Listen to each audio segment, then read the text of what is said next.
पिछले 1-2 सालों में टीम इंडिया के लिए जो सबसे ज्यादा प्रॉब्लम रही है वो कहीं ना कहीं उस तरीके की कॉम्बिनेशन बनाने में रही है। लेकिन सबसे ज्यादा जो बड़ी प्रॉब्लम है वो दो चीजों में आई है। एक चीज हमें अपनी बॉलिंग की लाइनअप सेट करने में कि हमारे कौन से वो पेसर होंगे जो इस स्क्वाड में होंगे, इस स्क्वाड में नहीं होंगे, जो T20I में होंगे, जो टेस्ट में होंगे, या फिर T20I में अलग होंगे तो टेस्ट में अलग होंगे।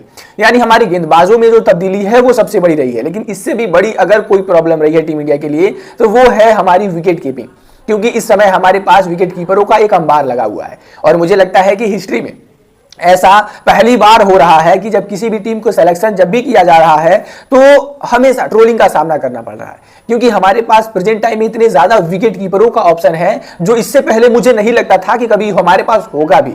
और हमारे पास इतने ऑप्शन हैं विकेट कीपरों का और सारे धुरंधर एक से बढ़कर एक हैं। लेकिन एशिया कप 2025 अब फाइनली 1 महीने दूर है और ऐसे तौर पर कुछ ऐसे 5 विकेट कीपर, 5 नहीं 6 विकेट कीपर बल्लेबाज ऐसे हैं जो अपनी वो कहे तो रेस लगाए हुए हैं और इनमें से सिर्फ 2 का सिलेक्शन होना है एशिया कप 2025 के लिए। ऐसे तौर पर कौन से हैं वो 2 खिलाड़ी जिनको भारतीय टीम आगे रखकर और टीम के साथ सेलेक्ट करेगी, और कौन से हैं वो 4 खिलाड़ी जिनको कहीं ना कहीं अभी भी थोड़ा वेट यानी इंतजार धैर्य रखना होगा। कौन से हैं वो विकेट कीपर बल्लेबाज, चलिए जरा सा ये भी जानने की कोशिश करते हैं और इन 6 विकेट कीपर्स का सबसे पहले नाम लेते हैं, बाद में इनके आंकड़े को भी जानेंगे और उसके बाद इनके एवरेज, इनकी स्ट्राइक रेट, सारी चीजें को डिस्कस करेंगे। और आप बताइएगा कॉमेंट बॉक्स में कि किनको भारतीय टीम एशिया कप के स्क्वाड में रखना चाहेगी। सबसे पहले मैं 6 विकेट कीपरों का नाम बता दूं। यहां पर आते हैं संजू सैमसन, क्योंकि ये जिस तरीके से पिछले 4-5 सीरीज में भारतीय टीम का हिस्सा रहे हैं, इनका ऑब्वियसली नाम आना है। ईशान किशन, हालांकि इन्होंने काफी लंबे टाइम पहले भारतीय टीम के लिए खेला, लेकिन अभी भी ये रेस में बने हुए हैं, क्योंकि जिस तरीके की ये वापसी किए हैं, IPL में भी इनका सीजन अच्छा गया था। इनके बाद Jitesh Sharma, one of the heroic player जिन्होंने RCB को जिताने में मदद की, जिन्होंने RCB को ट्रॉफी जिताने में मदद की। उनके बाद अगर मैं बातें करूं ऋषभ पंत, हालांकि वो इंजर्ड है लेकिन रेस में वो भी बने हुए हैं और उनके भी नाम को लिया जा रहा है। वो क्या फिट होंगे इसके ऊपर भी चीजें हैं, लेकिन अभी आगे बातें करते हैं। 5वें नाम है KL राहुल। KL राहुल के बारे में अब आप लोग सोच के कह रहे होंगे कि यार ये खिलाड़ी तो आखिरी बार 2022 या फिर आखिरी बार 2023 में हमने इनको T20 खेलते हुए देखा था और उसके बाद भारतीय टीम ने इनके ऊपर ज्यादा विचार विमर्श किया नहीं T20 साइड में, तो क्या इनकी वापसी होगी या फिर नहीं, तो अभी चलिए बताते हैं। वहीं पर छठे जो खिलाड़ी है वो है ध्रुव जुरेल। हालांकि ये खिलाड़ी अभी तक T20I में अपना डेब्यू नहीं कर पाया है, लेकिन भारतीय टीम जिस कभी भी टूर पर जा रही है, ध्रुव जुरेल उनके लिए फर्स्ट चॉइस विकेट कीपर हो रहे हैं। हमेशा वो स्क्वाड में टीम के लिए साथ जा ही जा रहे हैं।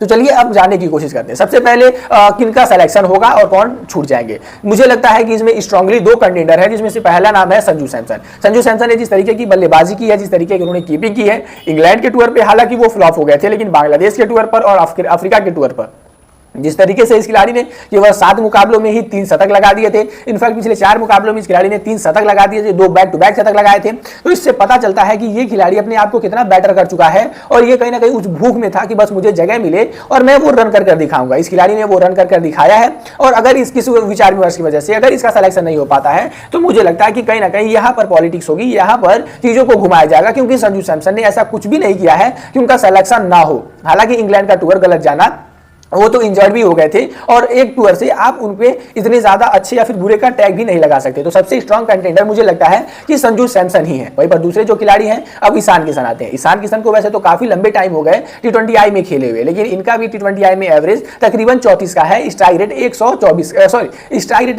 का है और एवरेज जो है वो 37 का है इनका एवरेज जो की है। हालांकि ठीक ठाक है, लेकिन 700 इनके रन भी है, उतने ज्यादा ये एक्सपीरियंस खिलाड़ी है नहीं, क्योंकि उतने ज्यादा इनको मौके T20I साइड्स में मिले नहीं है। लेकिन हमको पता है कि ये पावर पैक्ड खिलाड़ी कुछ भी कर सकता है और इनको हाल ही में BCCI के कॉन्ट्रैक्ट में वापस भी लाया गया, इस वजह से इनकी बातें हो रही हैं, वरना BCCI के कॉन्ट्रैक्ट में अगर ये नहीं होते तो इनकी इतनी बातें भी नहीं होती। लेकिन मुझे लग रहा है कि सिलेक्शन की अगर बातें आती हैं तो कहीं ना कहीं ईशान किशन पीछे छूट जाते हैं और इनको सेलेक्ट करने के बारे में अभी टीम नहीं सोचने वाली है। वहीं पर अब जो तीसरे खिलाड़ी है वो है जितेश शर्मा। जितेश शर्मा के बारे में इस वजह से बातें की जा रही है कि जिस तरीके से इस खिलाड़ी ने IPL में परफॉर्मेंस किया, जिस तरीके से RCB को विनर जिताने में इसने मदद किया, चैंपियन बनाने में मदद किया, लखनऊ सुपर जायंट्स के खिलाफ वो सिर्फ और सिर्फ 35 बॉलों पे 84 रनों का इनकी पारी कौन भूल सकता है, जो इनके लिए काफी ज्यादा क्रूशियल था अगर इनको क्वालिफायर्स खेलना था तो। ऐसे तौर पर इन्होंने IPL 2025 में अपना बेस्ट सीजन दिया। हालांकि टीम इंडिया के लिए सिर्फ 10 मुकाबले खेले हैं, 100 रन बनाए इन्होंने।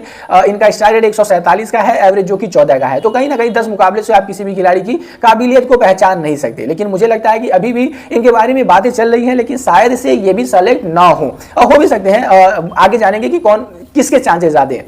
वहीं पर जो चौथे खिलाड़ी हैं वो है ऋषभ पंत। तो इनका बेस्ड ऑन हिज फिटनेस, इनके फिटनेस के बारे में ही बातें होंगी। ऋषभ पंत ने 78 मुकाबले खेले हैं, 2000 से ज्यादा रन है, इनके स्ट्राइक रेट 127 है, एवरेज है तकरीबन 38 का है, लेकिन कहीं ना कहीं मुझे लगता है कि ये उतने फिट नहीं हो पाएंगे, क्योंकि 6 हफ्तों का तो इनको टाइम दिया गया है कि वो रेस्ट करेंगे और उसके बाद वो रिकवर होंगे। 6 हफ्तों में ये रिकवर भी नहीं हो जाएंगे, 6 हफ्ते इनको रेस्ट टाइम दिया गया है और उसके बाद वो रिकवर होंगे। ऐसे तौर पर इनको वक्त तो लगने वाला है, तो मेरे हिसाब से अभी ये रेस से बिल्कुल भी बाहर है एशिया कप के। वहीं पर जो 5वें और सबसे स्ट्रॉन्ग कैंडिडेट है वो है केएल राहुल। अब आप लोग कहोगे कि केएल राहुल का नाम मैं सबसे स्ट्रॉन्ग कैंडिडेट में क्यों रख रहा हूं, तो मुझे लग रहा है कि भारतीय टीम जो अपना कोर को बिल्ड करना चाह रही है 2026 के वर्ल्ड कप के लिए, जो वो एक्सपीरियंस खिलाड़ियों को भी लाना चाहती है, तो उसमें से केएल राहुल का नाम होना मस्ट इंपॉर्टेंट है। क्योंकि केएल राहुल के नाम उन्होंने जितने मुकाबले खेले हैं उनके नाम 22 अर्धशतक है, उनके नाम 2 T20I शतक भी है, उनका एवरेज भी काफी बेटर है, समथिंग 40 का उनका एवरेज है, 145 का 141 का उनका स्ट्राइक रेट है। तो ये अपने आप में उनके बारे में उनके स्टैट्स बता देते हैं। इस बार का आईपीएल भी उनके लिए काफी बेटर रहा